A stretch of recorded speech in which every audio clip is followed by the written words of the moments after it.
हाँ जी भाई, अब यहाँ पे जरा आप लोग कंप्लीट रूप से जो है कोस्ट गार्ड, नाविक, डीबी और जीडी का सिलेबस देख लीजिए। ऑफिशियल वेबसाइट से मैं पूरा सिलेबस आपको दिखा रहा हूँ पूरा डिटेल में, ताकि आप दोबारा ना कह सकें कि सर आपने सिलेबस पे वीडियो नहीं बनाया था। तो आप लोगों ने रिक्वेस्ट किया था, इसलिए मैंने ये सिलेबस पे वीडियो बना दिया है। कंप्लीट देख लीजिए, और इसी सिलेबस के अकॉर्डिंग कल से जो है डिटेल क्लासेस चलने वाली हैं। तो रिक्वेस्ट है आपसे कि आप लोग कल की जो क्लासेस शुरू हो रही हैं कल से डिटेल वाली, एक भी क्लास आपको कभी मिस नहीं करना है। उसके लिए मैं अलग से प्लेलिस्ट भी बना दूंगा, डेली आप प्लेलिस्ट भी देख लिया कीजिएगा। तो चलिए शुरू करते हैं।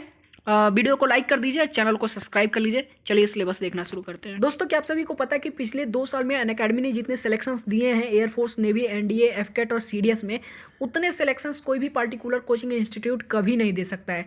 जी हाँ दोस्तों, ये सिर्फ पॉसिबल हो पाया है वहाँ पे अवेलेबल टॉप एजुकेटर्स के द्वारा। तो आप जो है वेट मत करिए, आप भी अपने एग्जाम की तैयारी बेहतर कर सकते हैं अनअकैडमी के साथ में जुड़ के। तो देर किस बात की, जाइए अभी वीडियो के डिस्क्रिप्शन में लिंक है, अनअकैडमी ऐप डाउनलोड कीजिए, वहाँ पे अपने आप को रजिस्टर करिए और साथ में वहाँ पे referral code stand up classes जरूर यूज कर लीजिएगा, ताकि आप भविष्य में कभी भी जो है यदि अनअकैडमी के प्लस कोर्सेज बाई करते हैं तो आपको एक्स्ट्रा 10% का छूट मिल जाएगा। और साथ में इस रेफरल कोड के कारण ही जो है जो डेली फ्री क्लासेस चलती हैं, स्पेशल क्लासेस, वो आप देख पाएंगे। तो अभी जाइए अपने आप को अनअकैडमी पर रजिस्टर करिए। और साथ में मैं आपको बता दूं, जो मुझे एनडीए के कैंडिडेट देख रहे हैं उनके लिए 16 तारीख से जो है एनडीए डिटेल बैच कोर्स शुरू हो चुका है, नए बैच का 2021 का। तो ये तो आप मिस मत कीजिए। आप देख सकते हैं कितने टॉप एजुकेटर्स मिलकर के आपकी तैयारी करा रहे हैं। सो प्लीज़ अभी से जाइए, आप प्लस कोर्सेज बाई करिए और अपने एनडीए की तैयारी शुरू कर दीजिए। और यहाँ पे एक बैच और शुरू हो रहा है, आप देख लीजिए, 23 दिसंबर से शुरू हो रहा है। ठीक है, तो 23 दिसंबर से ये बैच शुरू हो रहा है, achievers batch, NDA complete batch course है आपका 2021 के लिए। सो प्लीज़ अभी जाइए अनअकैडमी से जुड़िए और अपनी तैयारी बेहतर करनी शुरू कर दीजिए। चलिए तो फिर चलते हैं अपने क्लास की तरफ।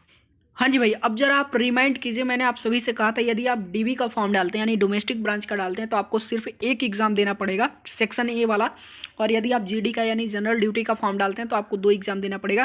पहला तो ये वाला, ठीक है, जो सब देंगे डीबी वाला। उसके बाद ये जब आप क्वालिफाई करेंगे तो एक एग्जाम और होगा जिसमें सिर्फ मैथ और फिजिक्स पूछा जाएगा 25-25 क्वेश्चन का। और उसका जो सिलेबस होगा वो इंटरमीडिएट के बेसिस का सिलेबस होगा। अब मैं आपको नीचे दिखाऊंगा, ठीक है। तो अब देखिए यहाँ पे नाविक जीडी का सिलेबस आप लोग जरा देख लीजिएगा, लेकिन उससे पहले जो आपका एक सबसे कॉमन सवाल है वो देख लीजिए। कॉमन सवाल आपका ये है, आप लोग बार बार जो है हजारों में मैसेज करके पूछे हैं कि सर क्या एग्जाम हिंदी और इंग्लिश दोनों में होगा। तो मैं आपको बता दूं, अभी जो सैंपल पेपर अवेलेबल है वेबसाइट पे, उसके अकॉर्डिंग जो कुछ भी मैं देख पाया हूं, अभी जो आपका एग्जाम होगा वो सिर्फ इंग्लिश लैंग्वेज में होगा। ठीक है, अभी इंग्लिश ही दिया है, बाकी अभी हिंदी का कोई नोटिफिकेशन नहीं है। यदि नोटिफिकेशन आता है तो मैं आपको बता दूंगा। तो फाइनली जो आपका पेपर होगा वही इंग्लिश में होगा। एक बार फिर से मैं आप सभी को बता देता हूँ, ठीक है।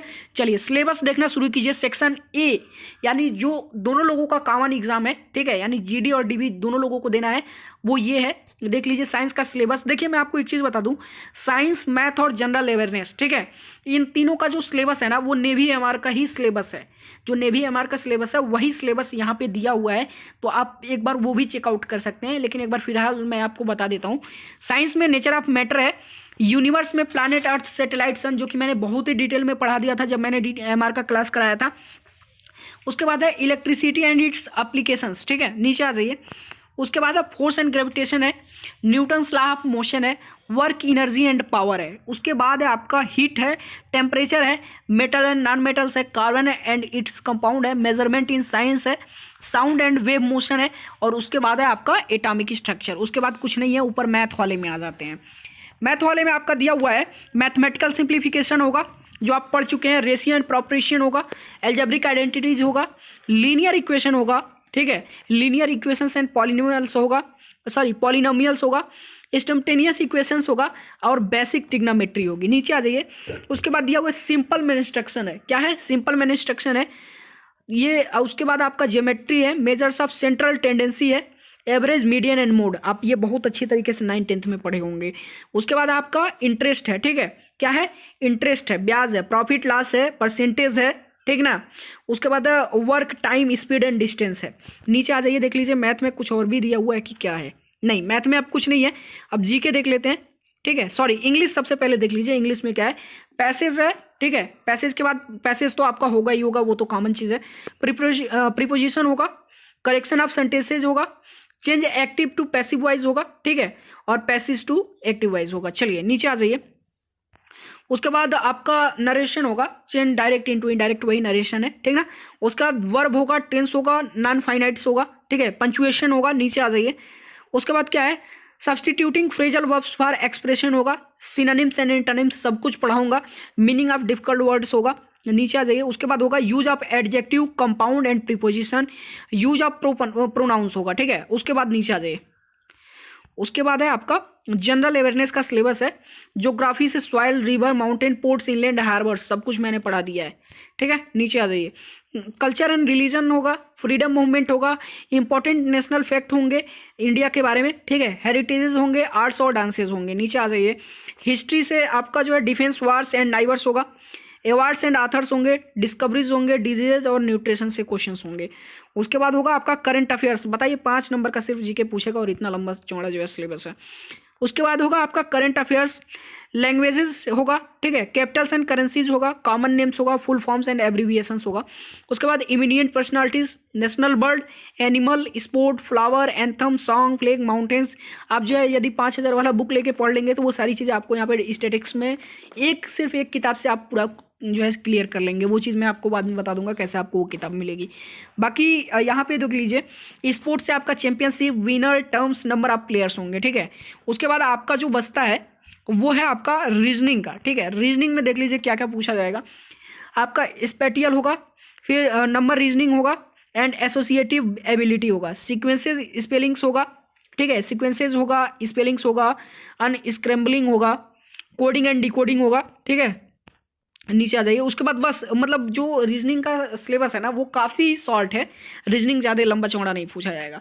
उसके बाद जीडी वालों के लिए ये देख लीजिएगा, ये सबसे इंपॉर्टेंट है, ठीक है। जीडी वालों के लिए फिजिक्स और मैथ से क्या क्या होगा, जो कि 12th का सिलेबस है, नियर अबाउट वही एसएसआर का सिलेबस दिया होगा। क्या चेंजेज होंगे, कुछ नहीं। तो फिजिकल में क्या है, फिजिकल वर्ड एंड मेजरमेंट है, काइनेमेटिक्स है, ठीक है। उसके बाद है लॉ ऑफ मोशन है, work, energy and power and Newton's law and application है, एंड जो है सर्कुलर मोशन है। उसके बाद है motion of system of particles and rigid body है, ग्रेविटेशन है, प्रॉपर्टी ऑफ बल्क मैटर है, थर्मोडाइनमिक्स है, behaviour of perfect gas and kinetics theory है, ऑसिलेशन एंड वेव्स है। उसके बाद नीचे आ जाइए। इलेक्ट्रोस्टैटिक्स है, करंट इलेक्ट्रिसिटी है, आपका magnetic effect of current and magnetism है, electromagnetic induction and alternating currents है, और इलेक्ट्रोमैग्नेटिक वेव्स है। उसके बाद है आपका optics, dual nature of matter and radiation है, एटम एंड न्यूक्लियाई है, ठीक है। उसके बाद है आपका इलेक्ट्रॉनिक डिवाइसेस है और कम्युनिकेशन सिस्टम्स हैं। ऊपर अब जो है हम लोग चलते हैं जरा, अब मैथ का जो सिलेबस है वो देख लेते हैं, ठीक है। तो सेट्स, रिलेशन एंड फंक्शंस में आपका set, relation and function, trigonometrical function होगा, ठीक है। चलिए उसके बाद आपका एल्जेब्रा में देख लीजिए, प्रिंसिपल ऑफ मैथमेटिकल इंडक्शन होगा।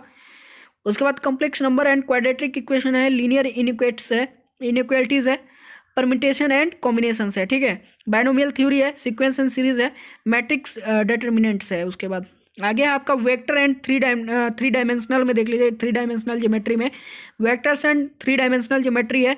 उसके बाद लीनियर प्रोग्रामिंग भी होगा आपका, ठीक है। उसके बाद कोऑर्डिनेट ज्योमेट्री में स्ट्रेट लाइंस है, कॉनिक सेक्शन है, इंट्रोडक्शन टू 3 डायमेंशनल ज्योमेट्री है। उसके बाद कैलकुलस में लिमिट्स एंड डेरिवेट्स है, कॉन्टिन्यूटी एंड डिफरेंशिबिलिटी है, एप्लीकेशंस एंड डेरिवेट्स है, इंटीग्रल्स, एप्लीकेशंस ऑफ इंटीग्रल्स, ठीक है, डिफरेंशियल